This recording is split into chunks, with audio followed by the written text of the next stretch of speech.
Hi guys, my name is LordSevein, and welcome to the 4th episode of my How to Terraria tutorial series. In this episode, I'll be walking you through the different biomes in Terraria, including those on the surface, underground, and special biomes. It's important to note that this guide was made at the time of the release, so there may be some changes to the details of specific biomes. Also, if you haven't seen the previous 3 episodes in the series, I suggest you watch these first, as they help you get more familiar with the game.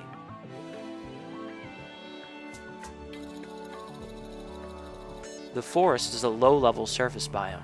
In fact, you'll either spawn here or in a desert biome when you enter the game for the first time. Here you'll find trees, grass, and usually small pockets of water. Keep in mind that, in general, most surface biomes don't have a lot of resources beyond wood, copper, and iron. Be sure to grab any of the mushrooms that you find here because this is the only place you can find them. During the day, the only monsters that will spawn are slimes, but nighttime is plagued by zombies and demon eyes.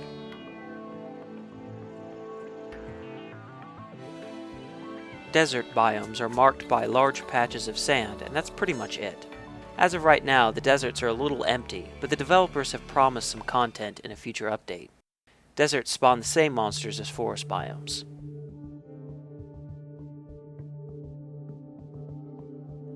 Corruption is a mid-level biome and is covered in purple grass, damaging thorns, and aggressive monsters. You'll know you're in Corruption when the sky dims to a yellow color, the grass below you turns from green to purple, and the game music changes. The size of the biome varies because Corruption spawns in a random part of the world and will continue to spread until it is stopped by either a sunflower or patch of stone. When you are geared enough to explore Corruption, be sure to check out the chasms that dot the landscape. At the bottom of these chasms there will often be an item called a shadow orb. Once broken with a hammer, a rare item will drop from it, and there's a 1 in 3 chance that you'll spawn the Eater of Worlds boss. I've also found that one can often find demon altars at the bottom of these shafts. Corruption will spawn 2 mobs, the Eater of Souls and Devourers. Once you are appropriately geared, the Eater of Soul becomes easy to deal with. However, Devourers can be a huge pain. I would suggest using flails to damage them, as they seem to be the most effective weapon in my experience.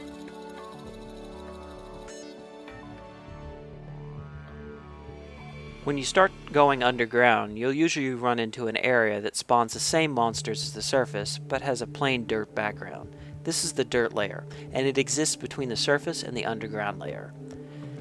The features of this layer are pretty similar to the forest biome. Same mobs, but no trees. Instead, you'll likely find lots of vines that block out light. These can be cut using any weapon or tools and will grow back in a couple of days. You'll also find vases that can be broken to reveal coins and items.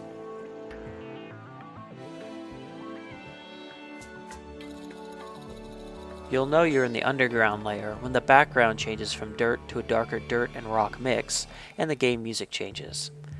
This layer is slightly harder than the surface biomes, and is a good place for someone who has made some basic weapons and armor to start gathering resources. There are 3 things to look for when exploring the underground: crystal hearts, chests, and pockets of high-level ores like silver and gold. You can increase your max health by breaking any crystal hearts you find with a hammer and consuming the item you pick up. Chests are especially important as they contain items like Cloud in a Bottle, which will become almost mandatory later in the game. There are 2 new types of monsters that will spawn in the underground: mother slimes and skeletons. Be careful around mother slimes because when you kill them, they split into 2 to 3 additional slimes that you'll have to deal with as well. Also, be sure to kill any skeletons you see during your expeditions, as they have a rare chance to drop a hook. The hook can then be used to craft one of the most useful items in the game, the grappling hook.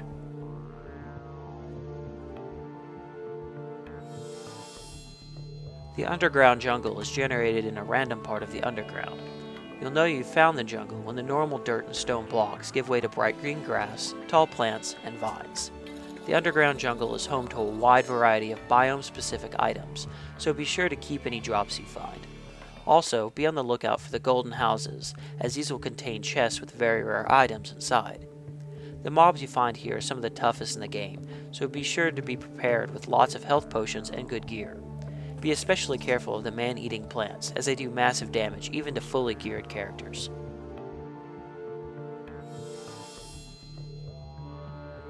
You'll know you've reached the Underworld when you see the background give way to lava and ash. This biome is covered with lava pools, so building bridges of stone, dirt, or ash is a very good idea. Also, you'll find a high concentration of hellstone ore that will damage you if you touch it, unless you have an obsidian skull equipped. The obsidian skull is an accessory that only requires 20 obsidian to craft, so be sure to bring that with you before heading down to the Underworld.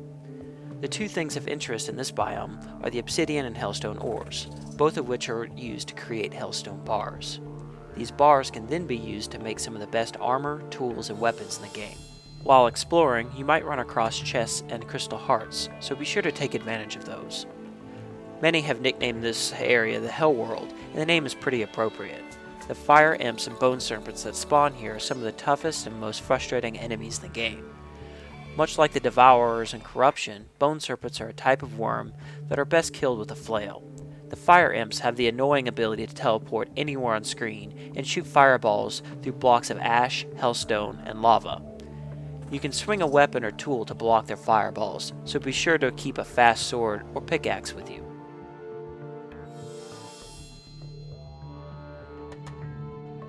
Every world will spawn a dungeon near the end of the world on the left or right side. You cannot enter the dungeon until you beat the boss guarding its entrance. Skeletron is currently the hardest boss in the game, so be sure that you are fully prepared. Also, don't try and be sneaky and dig around through the ground to get to the dungeon, because Skeletron will one-shot you if you do. I'll be sure to dedicate a video to defeating Skeletron later. Once inside the dungeon, you'll find several things of interest. First, you'll likely come across books on platforms.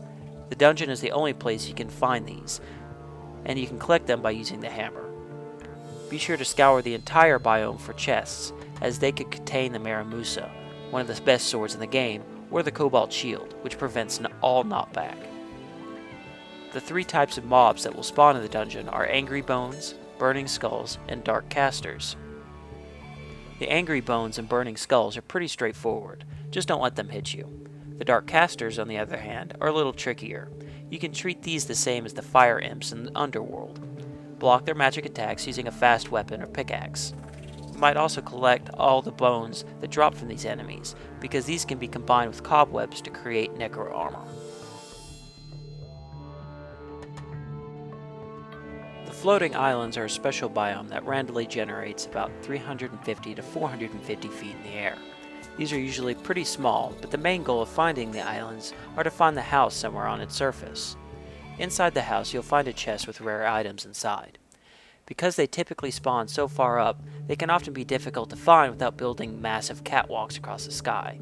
Think carefully before building these catwalks, because they often don't interact well with meteors. I'll discuss some alternatives in a future episode.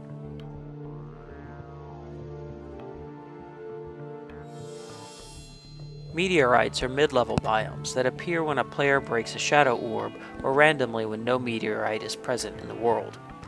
The ore itself will spawn in a rough half-circle in the ground and will burn you unless you have an obsidian skull equipped. Mobs called meteor heads will spawn in groups of up to 4 and can make collecting the ore pretty difficult. If you collect nearly all the ore, the meteor heads will stop spawning and the biome will basically reset to what it was before. And that should about cover the basics of all the biomes in Terraria.